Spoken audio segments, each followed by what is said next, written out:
우리가 살고 있는 지금은 말씀의 풍년이 들은 그런 시대로서 교회에 나오면 말씀을 들을 수 있고 사정이 있어서 부득이해서 교회에 나오지 못할 때에는 집에서 TV만 켜도 대형교회 담임 목사님들의 설교를 들을 수 있고, 어디를 가다가 시간이 없으면은 핸드폰을 들어서 몇 번만 이렇게 만지면은 유튜브에서 날아다니고 있는 귀한 목사님들의 설교를 들을 수 있다고 말합니다. 그런데 우리가 분명히 알아야 할 것은, 가물 때에도 우리가 먹을 물이 없지만은 소나기가 쏟아지고 장마가 지면은 물은 많지만은 그 물이 다 흐르는 물이 이 부정물이고 오염된 물이고 그리고 흙탕물이라 잘 알아서 마셔야 한다는 것도 알아야 합니다. 아모스서를 기록한 아모스 선지자는 남한국 유다인 그 수도에서 예루살렘에서 남쪽으로 16km 정도 떨어진 트구아라는 곳에서 살고 있는 사람입니다. 아모스 선지자는 평민으로서 가축을 돌보고 뽕나무를 재배하고 있을 때에 하나님의 부르심을 받아서 선지자가 되었습니다. 아모스 선지자는 남한국 유다 출신인데도 불구하고 북한국 이스라엘의 베델로 이주해서 이스라엘에 대하여 예언 활동을 하였습니다. 그러나 그 당시 이 북한국 이스라엘의 왕인 여로보암 2세가 우상 숭배의 중심지인 베델에서 거주하면서 거기에서 통치를 하고 있었고, 또 그곳에서 살고 있는 북한국 사람들에 의해서 아모스 선지자가 이 설교할 때에 이 설교가 이 사람들의 삶과 너무 배치가 되니까 이 사람들이 핍박을 하기 시작했고 죽이려고 하기 때문에 남한국으로 쫓겨나서 다시 남한국에서 하나님께서 역사하심으로 이 선지자 활동을 계속했다고 말합니다. 우리는 한 가지 착각할 수가 있는데, 이 아모스라는 사람은 도시에서 정식으로 이 공부를 한 사람도 아니고 시골에서 사는 사람이었고 뽕나무를 치다가 그리고 가축을 치는 사람이었다고 해서 이 사람은 무식한 사람이었다, 아무것도 모르는 사람이었다, 이렇게 하면 하나님께로부터 혼인하게 됩니다.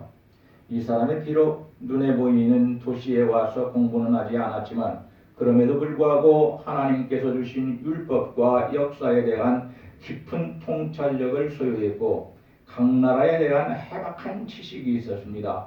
그래서 아모스서를 계속 읽어보게 되면 각 나라의 잘못된 것을 책망하고 경고하고 그리고 회개하고 하나님께로 돌아올 것을 계속 말씀하고 있습니다. 우리가 한 가지 요엘서를 읽어보게 되면은 요엘 선지자는 아주 유순하고 인정이 많은 선지자라는 것을 이 말씀을 통해서 알 수 있습니다. 도시의 교양 있는 사람답게 섬세하고 세련되었는데 아모스 선지자는 어떠한가 엄격하고 냉철했고 시골에서 농사를 짓고 양을 치는 사람답게 소박하고 힘이 있고 강경하고 엄격한 것을 볼 수 있습니다. 아모스는 사명감에 입각해서 그 당시 북이스라엘에 대하여 왜 그렇게 많이 타락했는지 그 타락한 것에 대하여 책망하고 회개하라고 촉구했습니다.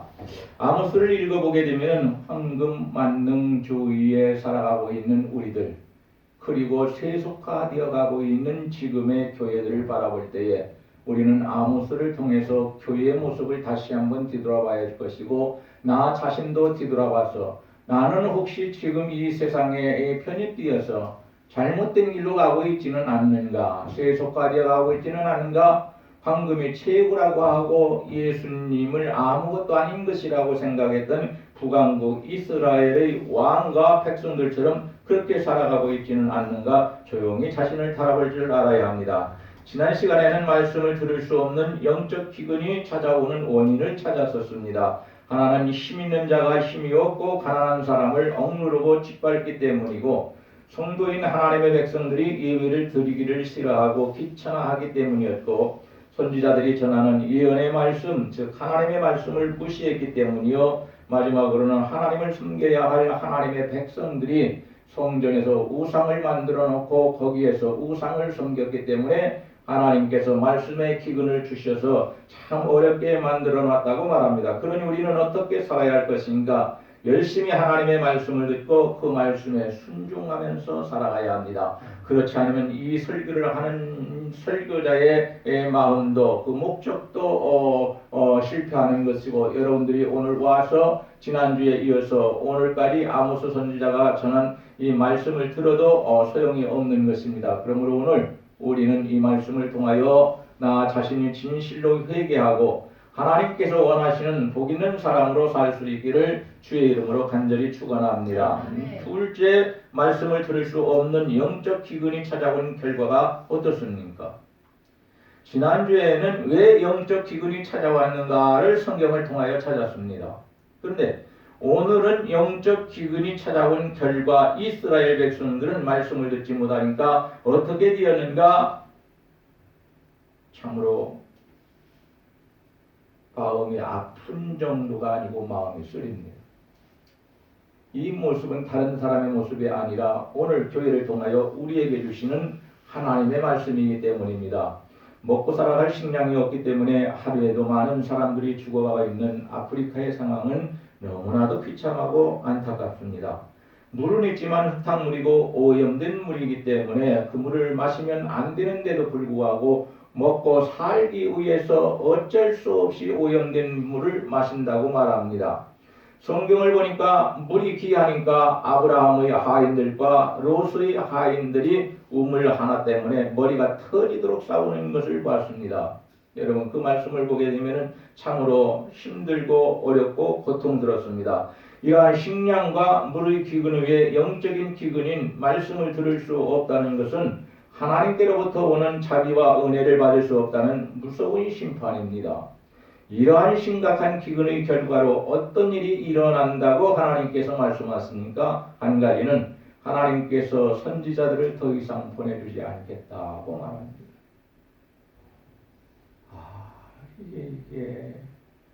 이게 어느 나라든 이렇게 되면 그 나라는 망합니다. 하나님께서 사람의 영혼을 구원하시기 위하여 선지자를 보내주시는 그러한 나라가 되어야지, 그 나라가 그 백성들이 하나님의 말씀을 무시하고 자기 마음대로 살고 선지자들이 입에서 나오는 하나님의 말씀을 우습게 여기고 멸시하고 그렇게 살아간다면 우리 하나님께서는 각 나라에 세운 하나님의 선지자를 다 데려가신답니다. 왜? 아모스 선지자의 시대나 그 이후에도 선지자들을 보내셔서 얼마 동안은 교훈에 교훈을 더하시고 경계에 경계를 더하시면서 어느 때든 원하면은 선지자들을 통해서 말씀을 들을 수 있는 기회를 주셨었습니다. 그러나 애굽을 떠난 이스라엘 민족이 모세를 싫어해요. 모세 때문에 해방되어 가지고 나오는데 모세를 싫어해요. 백성들이 심각해지는 겁니다. 매일 주는 만나를 입이 물려서 실증을 느껴서 먹지 못하겠다고 하는 것처럼 선지자가 전하는 예언과 말씀을 듣기 싫어했고, 이렇게 되니까 하나님의 심판이 따라와 버리고 말았습니다. 하나님의 말씀을 선포하는 선지자들을 하나님께서 한 사람 한 사람 다 거두어 가시고, 있는 사람을, 파송한 사람을, 심어놓은 사람을, 그리고 그 다음으로는 선지자들을 보내지를 않습니다.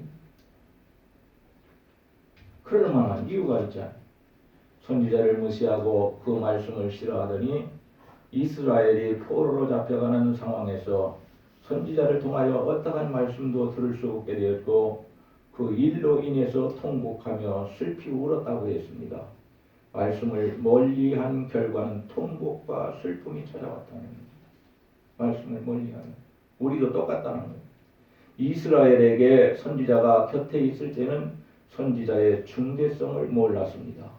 공연히 선지자한테 시비하고 트집이나 잡고 미워하면서 선지자가 하는 모든 일이 마음에 들지 않았고 불만이고 얼굴조차도 보기가 싫었었는데, 막상 선지자가 없어지니까 하나님의 말씀을 해석해주는 사람이 없게 됐고, 이 시대가 어떤 시대인지 분별할 수도 없게 되었고, 너무 답답하고 힘들 때 기도해주는 사람이 없습니다. 선지자가 그 일을 감당하는 사람인데 하나님이 안 보내시니까 뭐 어쩔 수 없는 것 아닙니까? 사울 왕이 일할 때마다 사무엘 선지자가 참견한다고 이 사울 왕이 자기를 왕으로 세운 이 사무엘 선지자를 미워하게 됩니다. 그러니까 하나님께서 사무엘 선지자를 사울에게서 뺏어갈 때에 그때서야 사울 왕이 하나님 앞에 통곡을 합니다. 하나님, 나는 어떻게 하라고는 말입니까? 울고불고 하나님 앞에 사정했지만 그러나 때늦은 후회였습니다. 내가 사무엘 선지자가 없으면 나는 왕으로서 왕의 일을 감당할 수 없습니다. 그러니까 나에게서 사무엘 선지자를 뺏어가지 마십시오. 그렇게 하나님 앞에 사정했는데 네가 싫다며, 죽이고 싶다며.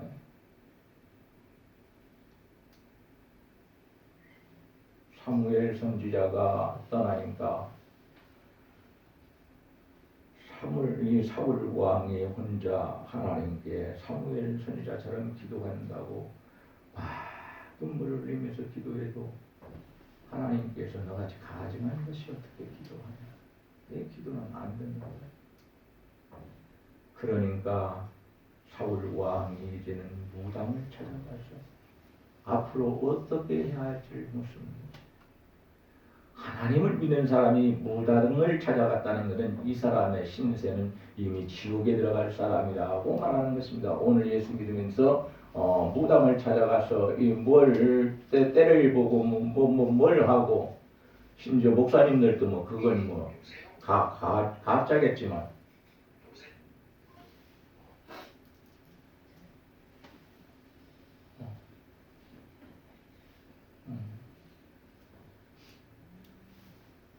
무당들을 찾아가서 어디다 개척을 하면은 교회가 부흥되겠냐고 심지어 묻는 사람들이 있다고 점쟁이들이 그렇게 말합니다.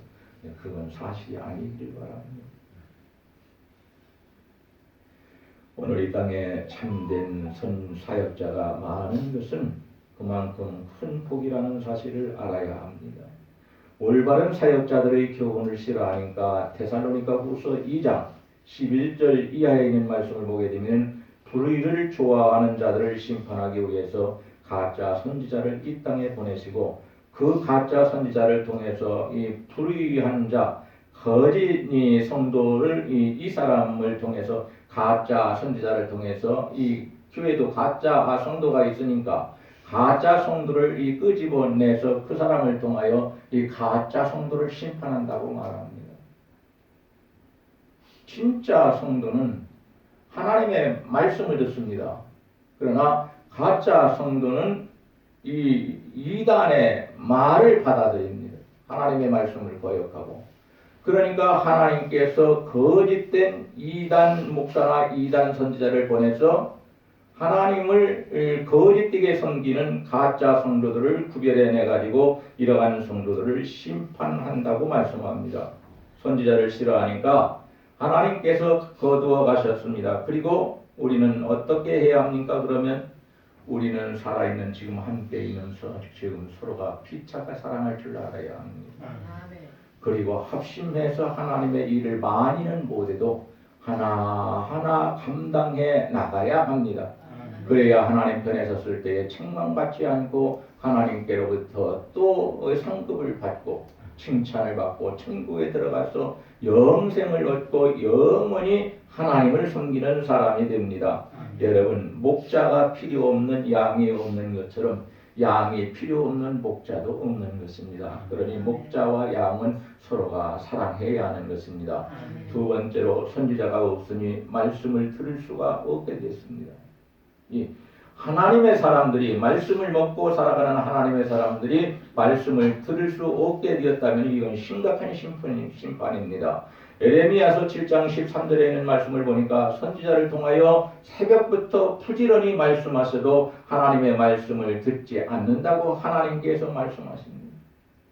새벽부터 부지런히 말씀하셔도 누가 누구를 통해서 선지자를 통하여 하나님께서 말씀하시는 겁니다.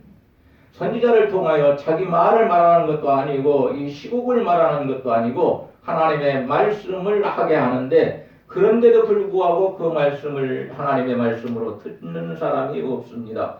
이스라엘 백성들이 이와 같이 말씀을 싫어했더니 하나님께서 말씀을 전하는 선지자를 이제는 세우시지 않았고 그 일로 인해서 말씀을 들을 수 없게 되었다고 말합니다.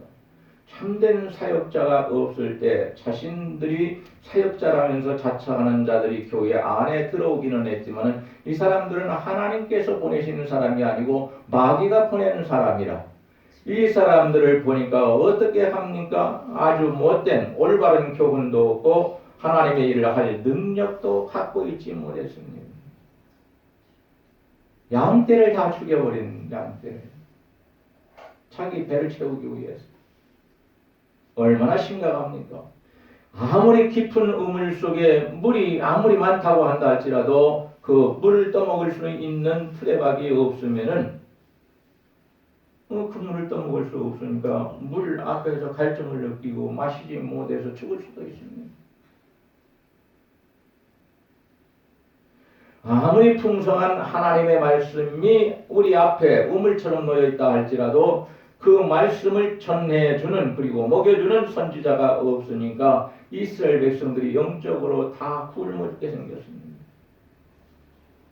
이거 육신적으로 밥을 먹지 못해서 음식을 먹지 못해서 죽는 것과 이 하나님의 사람들이 하나님의 말씀을 먹지 못해서 영적 기갈 때문에 죽어간다면은 육체가 죽는 건 별거 아닙니다. 천국 가니까. 그러나 우리가 말씀을 듣지 못하고 그 일로 인해서 신앙을 버려버리고 우리가 세상 말만 듣고 살아간다면 죽어서 어디를 갑니까? 지옥에 떨어져 버리고 마음입니다. 그래서 영적 기갈이 더 무서운 것입니다.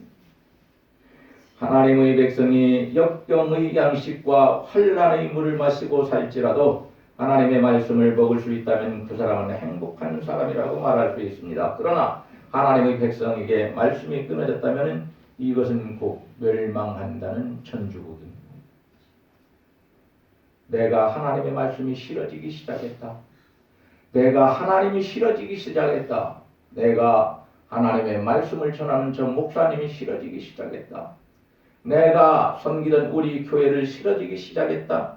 이것이 계속하고 가면 무엇이옵니까? 하나님의 말씀이 끊어져 버립니다. 그럼 멸망한다는 천주국입니다. 잠시 후에 멸망으로 갑니다. 아무도 모르는 사이에 그렇게 되어버립니다.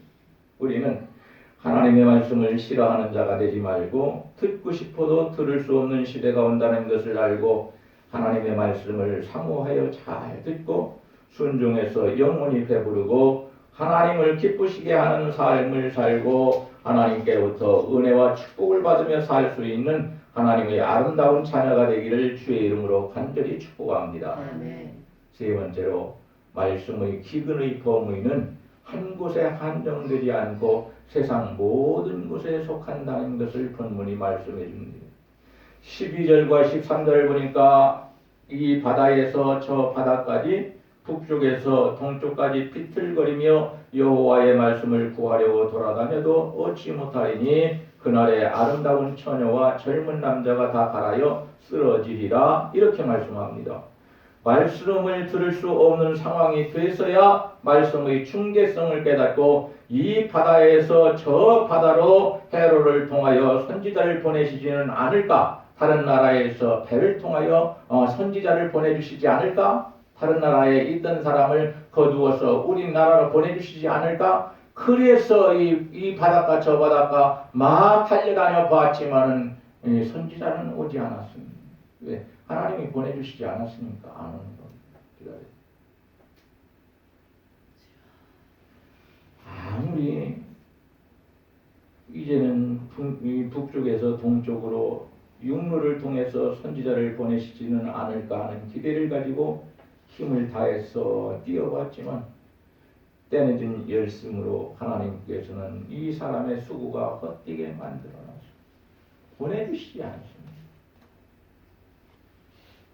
참으로 이게 마음 아픈 일이고 고통스러운 일입니다. 우리가 힘들고 어려울 때에 아플 때에 그거 잠깐만이라도 집에서 말씀을 듣지 못하고 말씀을 읽지 못할 때에는 내 마음과 내 영혼이 그토록 마음 아프고 슬퍼집니다. 밥이야 몇 끼 굶어도 괜찮은데 하나님의 말씀을 한두 끼만 굶어도 내 마음이 내 영혼이 너무 고통스러워하고 슬퍼합니다. 왜냐하면 내 영혼을 하나님께서 지극히 사랑하시기 때문에 그렇습니다. 이날에는 인생의 황금기요 건강과 힘이 넘치는 시기에 있는 사람도 지쳐 쓰러지고 어린이와 어른들도 말할 것 없이 지쳐 쓰러지고 이 처녀와 남자가 또 쓰러졌다고 지쳐 쓰러졌다고 했는데 이 사람들은 우상을 모르는 사람, 깨끗한 사람, 하나님만 아는 사람인데도 불구하고 선지자를 보내주지 않으면 이런 사람도 이렇게 죽는다는 말씀입니다. 보여주는 겁니다. 다른 사람이 잘못해도 나도 피해를 볼 수 있다고 하나님께서 말씀하시니까 이웃을 사랑할 수 있어야 합니다. 서로 얼굴 쳐다보고 살 때 서로가 잘하고 살아가야 합니다. 그래야 서로가 도움을 줄 수 있는 것입니다. 모두가 주저앉아서 내가 그때 잘할 걸, 내가 선지자를 보내줬을 때 하나님이 그때 잘할 거라고 후회해도 소용이 없습니다. 지금이 바로 우리는 은혜 받을 만한 때요, 구원받을 때면 충성할 좋은 때라는 것을 알고 이 때를 놓치지 말고 예수 그리스도를 구주로 믿어서 영접하여 구원받고 하나님 자녀가 돼서 우리는 예수 그리스도를 전하고 하나님의 말씀을 전하면서 살아갈 수 있는 복 있는 사람이 되기를 주의 이름으로 간절히 축원합니다. 아멘. 마지막 넷째로 주의 날이 다가오고 있음을 알아야 합니다. 주님 오실 날이 다가오고 있는데도 정신을 차리지 못하고 세상 재물이나 세상 것에만 눈이 어두워서 죄만 짓고 살게 되면 안 된다고 말씀하시는 겁니다. 주님께서 오시기 전에 마음을 돌이켜 천국의 소망을 두고 주님을 사랑함으로 신앙으로 우리는 살아야만 합니다. 주님께서 오실 날이 가까이 오고 있다는 것을 알게 되었다면 우리는 하나님의 말씀을 지금 열심히 들을 수 있어야 합니다. 그리고 열심히 읽을 수 있어야 합니다. 하나님께서는 아모스 선지자만이 하나님의 말씀을 전한 것이 아니라 그 동시대나 그 후에도 하나님께서는 선지자를 보내셔서 말씀을 전하게 하셨습니다. 그러나 말씀을 듣는 자에게 믿음 주시고 구원의 축복을 주시는데 말세가 되면은 듣고 싶어도 들을 수 없는 때가 온답니다. 그 안에 죽는 사람이 복이 있다고 했습니다. 예수 그리스도의 심판이 있기 전에 죽어서 천국에 가는 성도들이 참으로 복이 있도다. 예수님께서 그렇게 말씀하셨습니다. 나는 오래 살아지 이에 한 150살, 200살 살 수도 있겠지요. 많이 사시기 바랍니다. 그러나 끝까지 예수님을 중심에 모시고 사시기 바랍니다. 그래야 100살을 살아도 천국에 가고 70살을 살아도 천국에 갈 수 있는 것입니다. 죄에 대하여 우리는 진실되게 회개하고 용서받아야 합니다. 그리고 믿음으로 깨끗하고 바르게 살아야 합니다. 회개 없이는 용서도 없으니 회개해서 용서받아야 합니다. 그리고 회개했으면 말씀을 따라서 순종하면서 살고 충성하면서 살아야 합니다. 서로가 충성하자고 해야 합니다. 서로가 다른 말 할 거 없습니다. 고린도전서 4장에 있는 말씀을 보니까 믿는 사람들은 서로가 하나님의 비밀을 맡은 자로 여길지니라고 말씀합니다. 귀하게 여겨야 한다고 말합니다. 하나님의 비밀인 말씀을 가지고 있는 자라는 것입니다. 이 말씀을 가지고 사람을 저주할 수도 있고 하나님의 말씀은 살아있기 때문에 사람에게 축복을 줄 수도 있다는 말입니다. 다시 말하면 말씀으로 축복을 빌어주면 그 사람이 하나님의 은혜로 복을 받을 것이고 그리고 말씀으로 은혜를 빌어주면 말씀이 역사해서 그 사람에게 하나님의 은혜가 무엇을 통해서든지 하나님의 은혜가 충만하게 임한다는 말씀인 것입니다. 그러니까 우리는 말씀을 중심으로 해서 살아야 합니다. 누구의 말씀입니까? 하나님의 말씀입니다. TV를 쳐다보면 목사님들이 재밌게 설교하시더라고요. 근데 재밌게 설교하는 건 저하고는 좀 그런 것 같아요.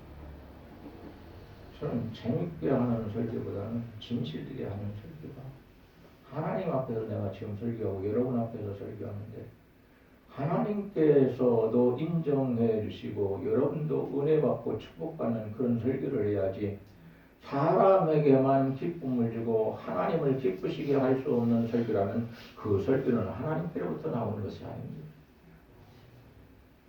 우리는 잘 알아야 합니다. 예수님이 이렇게 말씀하십니다.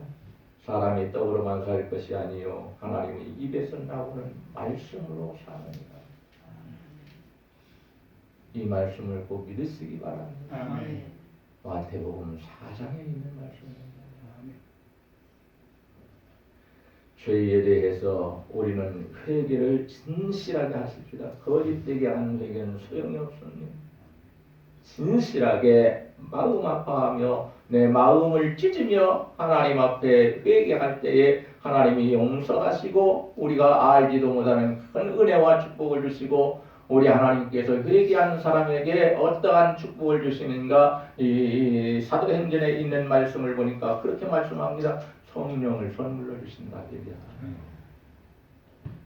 회개도 않고 성령 충만함을 달라고 한다면 하나님께서 100년을 빌어도 주시지 않습니다. 먼저 회개해야. 예레미야 17장 9절 이하에 있는 말씀을 보니까 우리가 은밀하게 말하고 행한 모든 것을 내 심장을 살피시고 행한 대로 봉하시는 하나님이 다 알고 있으니 너는 거짓되게 살지 말고 진실되게 살라고 말씀합니다. 진실. 그래야 주님 앞에 설 수 있다고 하나님이 말씀하십니다. 하나님의 말씀을 듣지 못할 기갈이 온다 해서 영적 기근에 대한 경고는 하나님을 사랑하는 사람들을 말씀대로 살게 하시려는 하나님께서 우리를 사랑하기 때문에 우리가 하나님 말씀대로 살게 하시려고 하는 하나님의 은혜로운 말씀이라는 것을 알아야 합니다. 이 경고는 나를 사랑하는 말씀입니다. 말씀대로 살라고. 주님께서 나에게 말씀해 주신다는 거예요. 그리고 우리는 그 말씀을 듣고 살아야 된다는 거예요. 경고의 말씀 앞에서 언제 닥칠지 모르는 이러한 기근의 날을 생각하면서 때늦은 후회를 하지 말고 열심으로 하나님을 사랑하며 충성해서 마지막 날 주님 앞에 설 때에 잘했다고 칭찬받으며 상급받는 귀한 성도들 다 되기를 주의 이름으로 간절히 축복합니다. 아멘. 기도하시겠습니다. 하나님 고맙습니다. 우리 교회는 본문 말씀이 경고하고 있는 이 말씀대로 살지 않아서 아버지 하나님께서 주시는 말씀을 계속 들을 수 있고 받을 수 있고 읽을 수 있도록 축복하여 주시니 그 은혜를 진심으로 감사합니다. 우리 하나님께서는 우리의 작은 신앙이지만 우리의 진실성을 보시고 아버지 하나님께서 저도인 목자지만 부족한 목자지만 종을 세우셔서 살아 역사하시는 하나님의 귀한 말씀 생명의 말씀을 증거하여 서로가 협력하여 주의 일을 감당하다가 천국에 가자고 다짐할 수 있고 결단할 수 있는 은혜를 베풀어 주심을 진심으로 감사합니다. 아멘. 아버지 하나님 언제 어디서나 주의 말씀을 듣고 살아가는 자가 되게 하시고 하나님을 기쁘시게 하는 자가 되게 하여 주시며 하나님의 말씀을 중심으로 하여 살기 때문에 항상 말씀이 역사해 주는 사람이 되게 하시고 우리 주님께서 우리를 동행하여 주시고 또한 우리를 붙잡아 주시고 보호하시는 귀한 역사가 있게 하여 주시며 하나님을 의지하는 귀한 자녀들의 손을 꼭 붙잡아 주시며 하나님의 도움을 요청하며 기도하는 자녀들의 기도 소리를 들으시고 하나님께서 그 기도에 응답하시는 역사가 있게 하여 주옵소서. 우리 교회를 긍휼히 여기시기를 원합니다. 훌륭한 종을 세우셨으니 하나님이여 살아있는 생명의 말씀만 증거할 수 있도록 도와주시고 조금이라도 진리의 말씀을 벗어나지 않게 하시며 좌로나 우로나 치우치지 아니하고 주의 말씀을 통하여 성령의 인도하심을 받아 정도만 걸어갈 수 있는 종이 되어지도록 도와주시고 양들을 사랑할 수 있도록 도와주시고 교회를 사랑하며 하나님을 진심으로 사랑할 수 있도록 도와주시고 아버지 하나님 이 땅에 살아가고 있는 모든 사람들의 영혼을 사랑할 수 있는 종이 되어지도록 역사하여 주시며 우리 교회는 모든 성도들이 그리스도 안에서 하나가 되어 사랑함으로 주의 일을 감당할 수 있도록 도와주시기를 원합니다. 어렵고 힘든 일을 당하였다 할지라도 결단코 아버지 낙심하지 않게 하여 주시고 더욱더 하나님을 가까이하며 하나님을 의지하며 하나님께 간절히 기도함으로 우리 하나님께서 도와주시는 귀한 역사로 함께하여 주옵소서. 우리 구주 예수님의 이름으로 기도하옵나이다. 아멘.